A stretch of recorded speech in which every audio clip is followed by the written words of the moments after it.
Prepare the way for the Lord. As I was preparing this, I was thinking about different things that take preparation, and I started thinking about one of my least favorite things of having to do within like a home project, and that's painting. I hate painting. Now, I say that, it's not because I'm not good at it. I'm actually quite decent at it. I'm pretty proficient. But the reason I hate painting is because you don't just start painting, do you? Well, okay. You can just start painting, but is that the way you're supposed to do it? No. What is it? It's like a multi-step process. First, you got to wash the walls down, and then you got to let them dry. Then you got to do what? You got to put tape down.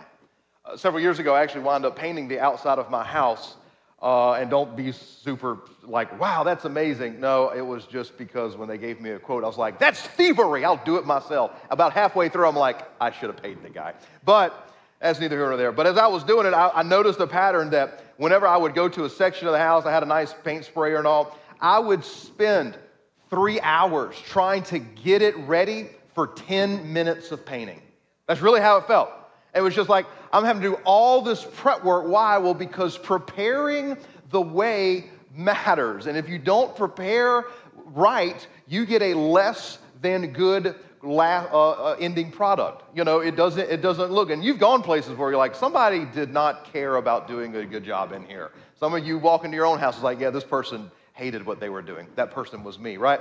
So it's all about the prep work that you put in, and there's a lot of different examples we could talk about that, but there's something to preparing the way, and I just love the way this actor portrayed the story of Elizabeth. Of course, Elizabeth and Zechariah, her husband, are talked about in Luke 1, and it is something really interesting that I was thinking about when it comes to Luke, just as a side note here, is that most scholars are in agreement that Luke was written sometime between, you probably say, 55 AD to 65 AD. And so to put that into context, AD, of course, meaning after, after death. And so we're only talking, just a few years after Jesus Christ had been killed and was resurrected. And if you think about that, it's only from 33 AD, when the supposed kind of crucifixion of Jesus, to 60 AD, only 25 years or so.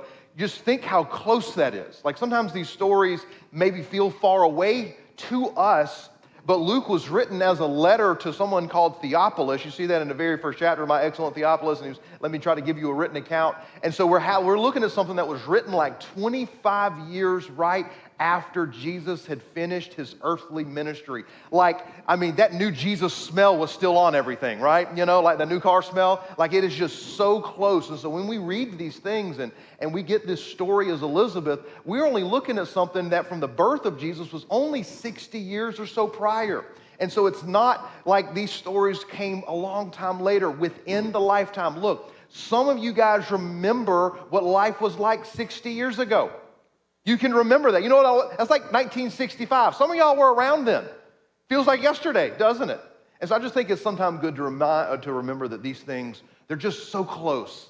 And that's why we can believe that they're authentic. But I want to talk about Zechariah and Elizabeth for a second. We don't have to go over the whole story because she did an excellent job of telling us that. I just want to talk about the context of what they would have been feeling. And so as we see there, Zechariah and Elizabeth were an older couple that had no children. Now, we need to understand the context of this culture is that children meant everything. Children, and they mean a lot to us even now, but we really can't quite put into context how important having kids were and how that was viewed upon you in a society like this, that your children, your legacy was so important. And certainly even for somebody like Elizabeth, it would have been extremely devastating for her to have to come to grips at an earlier time in her life to realize it's just not in the cards for me to have a child. I won't get to be a mother. That thing that she probably so desperately wanted, she cried over. And look, there's so many examples in the Bible of women who didn't have children and the anguish we can totally see from that perspective of how that would have felt to this culture. And there aren't any aids. There aren't any things they could do. There aren't any in vitros. There's nothing they could have done. It was just, I guess it's just not gonna happen. And see, in this culture, all of this, family, being a mother, father, all of this was tied to, their self-worth and a little bit even their cultural value. Like you wanted to go out and have a bunch of kids because you were securing your legacy and carrying your family on. And especially for the Jewish people, man, I mean, they were called to go out and multiply and be a light to the nations. And here, a couple who love the Lord aren't able to fulfill that calling. And that shouldn't seem super far from us, because even if it's not kids, we have other things in our culture that we feel like are milestones that we need to try to cross over. There are social expectations, there are cultural expectations, there can be religious expectations in our life. Maybe it's going out and getting that first job, but maybe for a lot of us, it was an expectation placed on you by your family or the culture you grew up in. You're supposed to do this, you're supposed to do that, and maybe you wanted to, but you couldn't. And that just had to sit with you, and it's still sitting with you. Well, see, oftentimes, though, when people fail to meet an expectation, there's going to be two different reasons, right? It can be either something that they've done, or something that they didn't do, or maybe it's just something they couldn't do, right? And maybe they didn't make a good choice, or they didn't do the right thing when they were supposed to, or maybe it wasn't their fault, just wrong place, wrong time, different things like that. Well, see, in this specific culture, something we need to understand is that when something didn't happen right, especially in first century Judaism, I want to take you back for a moment. It would have been the pervasive belief in the community that the reason that, for instance, Zechariah and Elizabeth didn't have children is because of some sin they had committed. That was actually a really, really common thought. To such a degree, I can kind of prove this to you, is that later on in Jesus' ministry, there's a moment when they come across a man that was blind from birth. And one of Jesus' disciples asked this question that we would find absurd. But this is the question the disciple asked. It comes from John 9, verses 1 and 2. And it says, as he was passing by, he, Jesus, saw a blind man from birth. His disciples asked him, says, teacher, Rabbi, who sinned, this man or his parents, that he was born blind? I mean, their question literally is like, hey, you see they got us blind? Whose fault is that? Did something he did? Or something that his parents did? That was kind of the way that their theology had worked out at this point, and it wasn't right theology. Of course, Jesus winds up answering that question. We're not going to go into that. But I just want you to understand that what Zechariah and Elizabeth were walking around with and carrying is they had to constantly defend their moral character to a culture that said, well, you didn't have kids because obviously God is punishing you or somebody in your family. Can you imagine that? It's like, look, I'm going to be transparent. When I was 15, I so hoped I was going to at least hit 6 foot tall. Now, look, and you say, like, if you know my dad, he's, you were about the same height, but my granddad's 6 foot tall. I mean, it could be in the cards, right? I have an uncle that's 6 foot tall. I mean, it's in the family. It isn't like we're, a bunch of hobbits.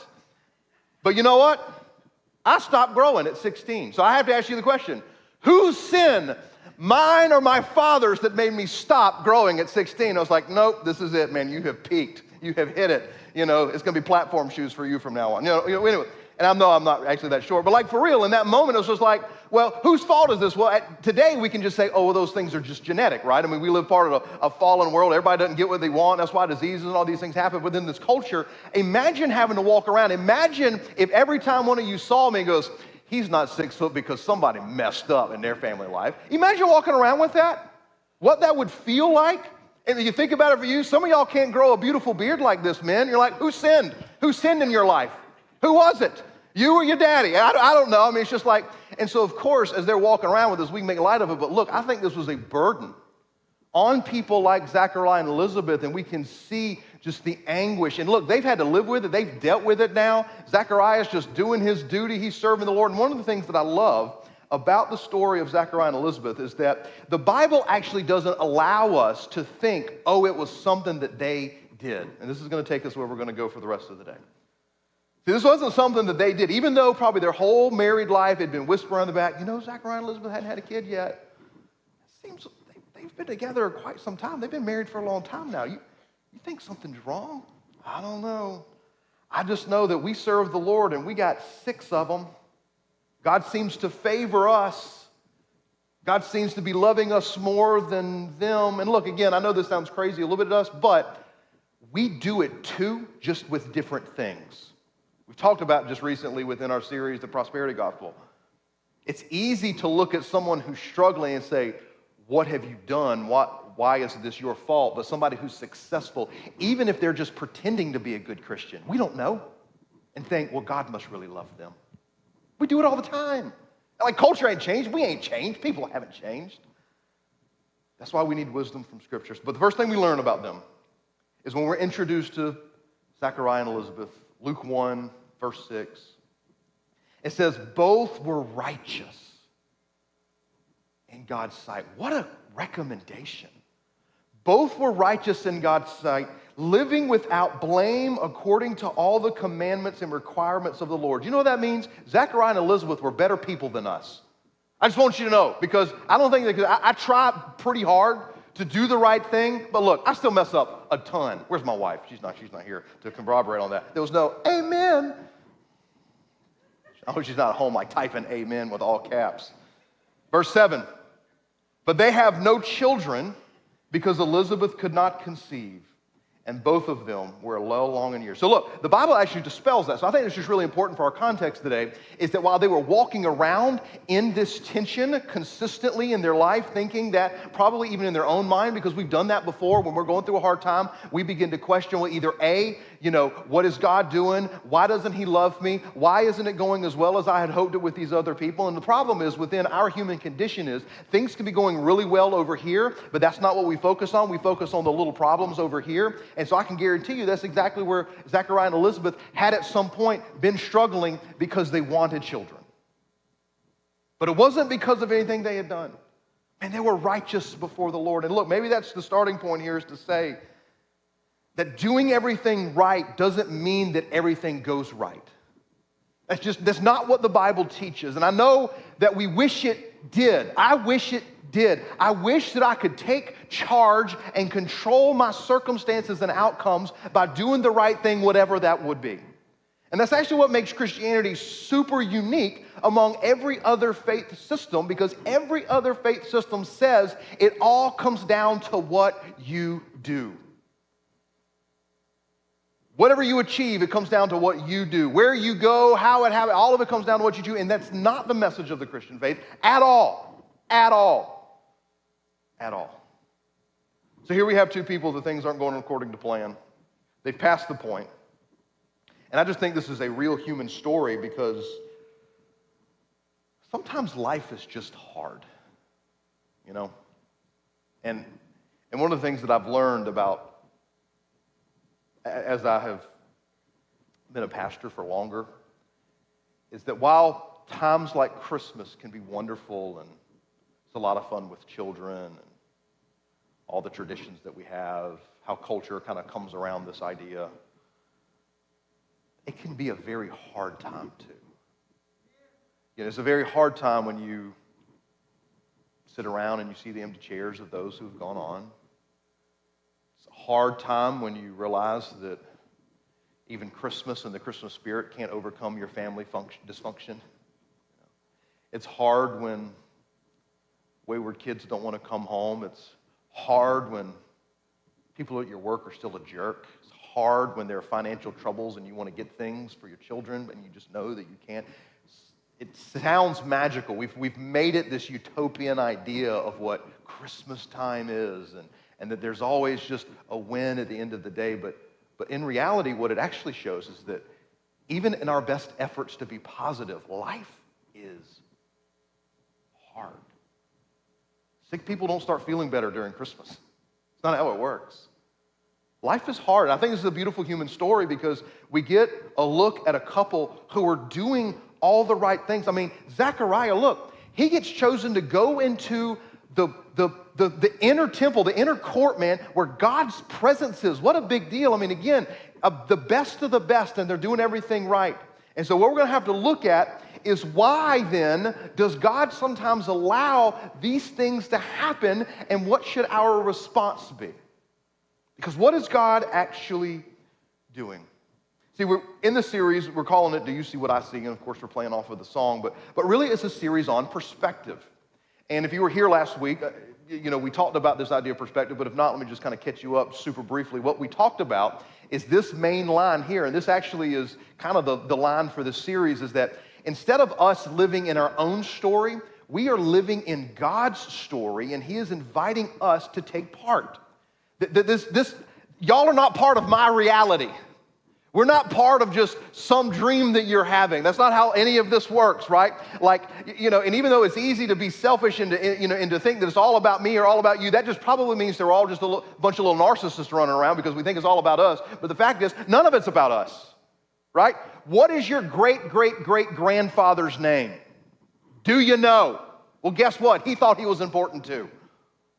And so what we need to understand is, no, this is God's story. Everything that we're a part of, everything that we do, every conversation you have, every act that you take upon, you're being invited to take part in God's story. And you can try to live it on your own. And here's the crazy thing. God gives you permission to do so, but you're living outside of the bounds of what you were created for. You were created to take part in God's story, and He so willingly invites us. And so then we wrapped up last week with this idea that Christmas is an invitation to see from God's perspective. That whatever you're going through right now, good, bad, and ugly, whatever you're going through, what we tend to do, remember we had not microscope, the magnifying glass. Magnifying glasses make small things big, and that's usually what we do. We take small problems and we blow them up. But no, we need to have a perspective that can see off into the distance to the promises of God, both for ourselves, but look, also for the whole world. Maybe that's something we need to be reminded of. Like, what is Christmas about? Christmas is about God coming to earth just for you? No, for all of us. For all of us. Like I actually just heard a pastor say, the Bible is not written directly to you, but it's written for you. You get that? See, we're Americans, and we think that everything is about us. And it's not at all what it's about. It is God's story to us. Now, look, you can absolutely find your story within that story about how God wants you to do. But again, don't misinterpret it to be that God wrote that directly to you. No, the Spirit will speak directly to you, but God wrote it to us. We need to kind of pull back sometimes and look off into the distance and remind ourselves that it's His story. So some of you are going through some really difficult times in life right now. And the reason I know that is because we all are to some degree. All of us are going through varying degrees of difficulty and frustration, the things that drag us down and make our days bad and make our weeks bad and make this Christmas season difficult and make us emotional and make us frustrated and make us stressed and make us angry. We're all going through something like that. And so what we then have to do is we need to figure out what kind of response that we're going to have, right? Because there are two responses. People like Zachariah and Elizabeth, anybody that's ever gone through anything difficult, you always have ultimately two responses. You can either A, look at the response of what the culture around us is saying, or look at what the Christian response is. So let's look at the first one. Culture's response is this. In today's world, so let's pull to us. I don't necessarily always know about Zachariah and Elizabeth, but I can answer pretty confidently for us today. When bad things happen or life isn't going your way, what is the response for us today as far as culture goes? I see it all the time on social media. You just have to will yourself to a better place. You just got to want it. Vision board that thing. You want to be wealthy? You want to be healthy? You want to be successful? You want to have the family you want? Look, just you got to will it. And then what we have is, look, I want you to think about the absurdness of our culture. We have a bunch of people on social media that dictate to us what our lives should look like, and they're called influencers, right? And they get paid a bunch of money to curate aspects of life that look like it's going perfect for them, but what you wind up finding out when you dig in a little deeper, their lives are just as much of a wreck as yours is. Because you know what's really funny about a camera? The whole room can be messy, but you can show the one clean corner and it looks like the whole room is straight. And the fact is, we've all gotten pretty good at that, don't we? And maybe if it's even not social media, this has been happening for a long time. We know how to curate to those around us that everything is going along all honky-dory. And is that really the truth? No. Now look, I don't think we need to be going and throwing our mess up on everybody. I mean, the truth is, it's like, this is an old joke, but it's like, when you ask somebody, hey, how's your day going? What do you want them to say? You want them to say, fine, how's yours?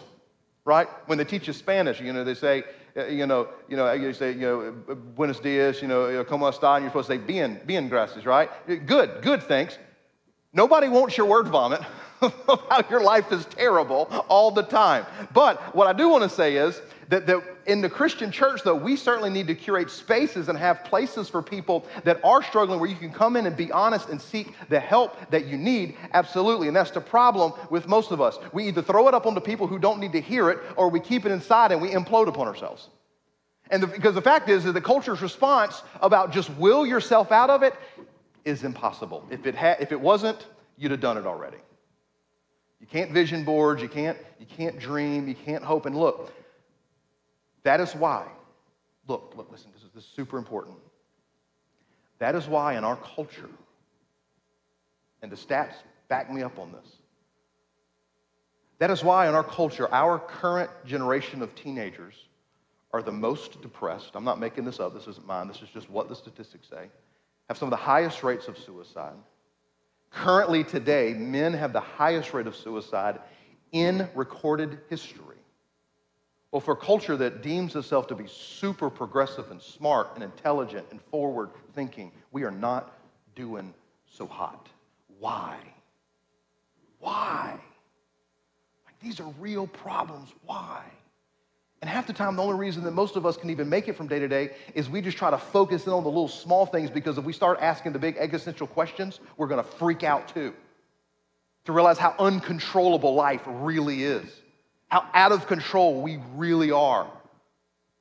How small we really are. So culture's response, of course I'm saying this as a Christian pastor, is terrible. It's terrible. That thinking positive and good vibes and what you put back into the universe, you'll get back. Like, none of that. That's just junk pseudoscience.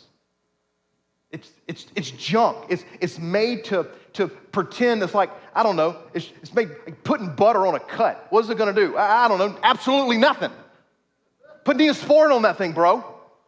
But we're trying to do whatever we can to kind of soothe over the wounds, right? So what's at the root of all this, though? What is the root of culture's thought in this? Well, the root is that it's all about me, what I want, and how I can achieve these desires. And I'm sure I've said this before, and I will say it again because it is so important, because I have to remind myself of this all the time. Look, if you want to take control of your own story, then you also take responsibility for the outcome. Now, maybe some people, and I think in our culture, some people say exactly that's what I want, but they're asking for something that they don't understand. And I'm trying to tell you that's not what you want to live either. You don't want the responsibility for the outcome of the things in your life. You can't handle that kind of pressure. None of us can. Listen, young people, you think you know it all. And I know I'm the old dude now. Somehow I woke up one day and I'm the old guy telling all the young people, you don't know what you're doing. I'm exactly the person I hated listening to when I was in high school. I get it. But you don't, because none of us do. And if you're not careful, you will take on the responsibility of something that you don't understand. That many adults, listen to me young people, many adults are still paying for the decisions that they made when they were your age. So your decisions right now matter. That's a big deal. That's a big deal. So we got to look then, we got to keep going. What is then the Christian response? What should we, as Christian people, we're here in church, you online, what should we respond to then, right? Well, the Christian response is this. Where'd it go? Oh, that I am willing, listen, and this is scary, I am willing to be a part of God's story no matter what form that takes. That's a scary thing to say, isn't it? I want to say I will be a part of God's story as long as He makes things work out for me and I don't have to be uncomfortable. That's actually what I want to pray, but that's not the prayer that's effective, because that's still a me-centric prayer, and me trying to take hold, to grab the handles, to quite literally take the proverbial bull by the horns and try to wrestle it down and saying, God, I'll follow you as long as you do everything I want. Not how God works. It's not how anything in life works. Not how He designed it. You're literally going against the law of creation when you try to live that way. That's why it always leads us to living in a wreck. But saying, I am willing to be a part of God's story no matter what form it takes. Listen, that's a scary prayer. And it's scary specifically in two ways. Number one, it means that I am not in control, and now I know it. Beforehand, I wasn't in control, but I didn't know it. Sometimes it's better just to be stupid, right? I would just rather be an idiot and not know it than to know it and still be an idiot, right? Because now I have to deal with the self-doubt and knowing that I don't know what's going on and I have to trust somebody else. I mean, look, like I'm a control freak. Like I hardly ever go anywhere without driving. Now I have good reasoning because last time I rode somebody, I was thrown out of a car. It was a whole deal. It was a whole deal. And I don't know, it's a long time ago now. But I tell you what, though, what it's caused in me is, no, I'm driving. I don't trust y'all fools. I don't trust you fools. I don't know. But what? I want to be in control. But here's another illustration. Randomly enough, it's cars. Obviously, I have cars on the brain. Have you ever been in a car that started hydroplaning? It's a spooky feeling, isn't it? And like it happens super fast. And all of a sudden, everything that you used to input to control the vehicle doesn't work. Turning the steering wheel doesn't work. Hitting the brakes only makes it worse. Being out of control is scary. Giving away control is scary. I'm going to get back to Zechariah and Elizabeth. You're probably thinking like, what is he talking about with Zechariah and Elizabeth? Hang on a second. So that's the first thing. It's scary because it means that I'm not in control and I know it. Number two, that our desire, and so just to wrap this up, our desire for control is one of the most profound and harmful issues that we face. That's really why I'm talking about this. I've just been in a season where I've had to kind of walk into a lot of different people's lives as a pastor, and I love those opportunities. It helps me learn. It helps me to better understand us as humans. And one of the things that I am noticing over and over and over and over again is that so many of our problems stem from this idea that I'm okay because I'm in control. I can keep it hidden. I can keep it under lock and key. I can keep it under control. I don't have an issue, they have an issue. It's not me, it's them. As long as I'm in control of me, I'm doing good. Every single time we have to work through and say, well, where's this coming from? And it always comes down to, I want to be in charge of me. I want God's good gifts as a Christian, but I still want to be in charge of me. So that's the first scary thing. It means that we're in control and we're not in control and we know it. Number two, it means that I am surrendering my life to God, even the really difficult, hurtful, and disappointing parts. So this is where it pulls us back to Zechariah and Elizabeth. I think that is such a wonderful accolade for them. Because, we live in a world today that does actually allow us to take control of our lives in more ways than have been ever possible in reality. We are more autonomous, more self-directed and self-driven. That's part of the American dream, is it not? It's what we've all been taught as kids, that you can become whatever you want to be in. And what I've seen a lot of times in my life, our lives, is that we believe that pretty deeply. And thus, when things don't go our way, we want someone to blame. And so then we typically, somewhere along the line, start believing that it was God's fault that things didn't go our way. And the truth is, I have seen so many people over the years, they don't walk away because they disagree with something in the Bible. They don't walk away because, maybe they'll use an excuse of the church hurt or whatever, and I get that. And those things are certainly real sometimes, and those questions can be certainly worked out and needs to be had conversations with. But ultimately, what most people walk away from the Lord because of is disappointment. I did the right things. So if I did the right things, somebody else is in the wrong. So what Zechariah and Elizabeth's story teaches us is that part of righteousness is trusting God even when we don't get our way. But that righteousness, though, unlocks the keys to blessings in God's kingdom that you can't fathom. Because the irony, of course, in this situation is that Zechariah and Elizabeth stayed faithful into their old age. They did not turn course. They did not abandon the faith. Zechariah didn't quit his job and say, I'm going into the public sector. Listen, if me, a Levite, a priest in the house of God, can't get what I so desperately want, what my wife wants, is one stinking kid. We're too old now. I'm doing everything right. God's not going to bless me. Then he's not going to bless me. He's not going to bless any of y'all. I'm going to go and at least make some money and have more fun doing it, you know? I'm going to go my own way, but they continue to be righteous before the Lord. They continue to follow after the Lord. And it was that type of heart that when God's eyes were looking to and fro, so I'm going to prepare a way for my son. And I need to find a special couple who has been through the fire of grief and doubt and came out still trusting me. I see Zechariah and Elizabeth. I think that's really what this story, among many things, teaches us. See, I'm calling this message, I don't always title necessarily, but I wanted to title this one, Do You See God Preparing a Way? Do you see God preparing a way? And what I mean is that we have established that the struggle is real for all of us. Christmas does not necessarily make it better. Sometimes it makes it worse. That when we try to take control of our own lives, it always, every time, ends in disaster. But even allowing God to lead our life does not keep us from hardship.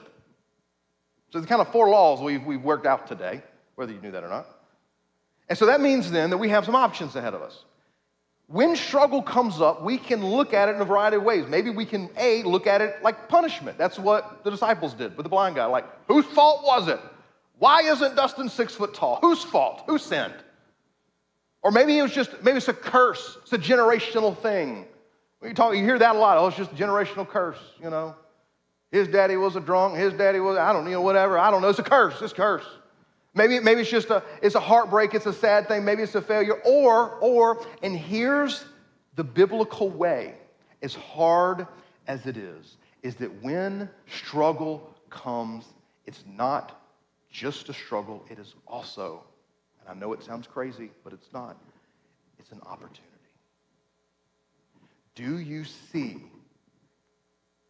your struggle, whatever that may be, as an opportunity for God to prepare a new way for you? Because look, man, God's timing is so good all the time. I'd never thought of this before, and of course these videos are just actors. But one of the things that the lady said that really just jumped out at me every time I saw the video this week is, she said, like my son would prepare the way for the Lord, I was able to prepare the way to help Mary. And I think about Mary a lot. Obviously, it's Christmas time, and we've all heard the story 100 times. This young girl, vision from an angel, it's all so crazy wild. And here Mary is, this one foretold, virgin conceived to bear a son, husband having to also just take that cultural hit and say, no, I'm going to stay with her. Of course, what do you do when an angel tells you to? But listen, I guess. And when you read the account in Luke 1, it says, when Elizabeth was out 6 months pregnant, Mary came to visit her. And it just warmed my heart to think that in that moment, all what Mary was carrying, God had already set the person in place for her who understood what struggle felt like, who understood, listen, what being a social outsider felt like, who understood loneliness in a way that only Elizabeth could communicate back to Mary. And so Mary goes and stays several months with Elizabeth. So not just John the Baptist. Usually John the Baptist is the hero, and he is. An awesome guy. But today isn't about John the Baptist. It's about his parents and how God used, and the second time, an old childless couple to do a miracle. And so maybe that's the lesson for you today, is that because you have been trying to control your life for so long, you are convinced that time has passed and it's too late for what God is trying to do. And really, I just want to say, are you looking at it as a punishment, a curse, or disappointment, or an opportunity? Because God might just maybe, I believe he wants to do it all the time when we let him, might wanting to use your current circumstance, whatever that issue is, and every single one of us has one, to refine us, to help prepare a way. And not, look, here's the thing. This is where this gets real. When God prepares a way through you, it's not only just for you.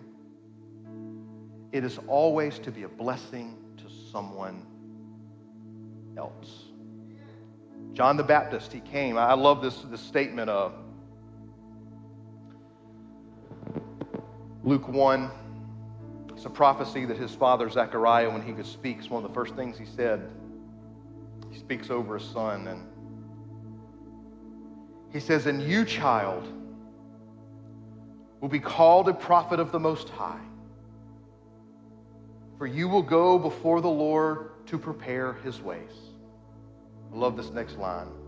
"To give his people knowledge of salvation through the forgiveness of their sins." Because our God's merciful compassion, the dawn from on high will visit us, to shine on those who live in darkness and in the shadow of death, to guide our feet into the way of peace. Now, John the Baptist's calling was absolutely unique, and I'm not diminishing that at all. But I do want to encourage you that when you give God control, he can take that very thing that has caused you so much grief, and he can turn it into a blessing. Why? Because that's what Christmas is really about. Do you see God preparing a way? Do you hear God saying, "Do you see what I see in you, for you, and through you?" I want you guys to stand. I want to close this in prayer, and the worship team's just going to come out here and just sing a quick closing line with us. I'd love for you guys to hang out with me online, stick with us for just a few more minutes as we close and sing.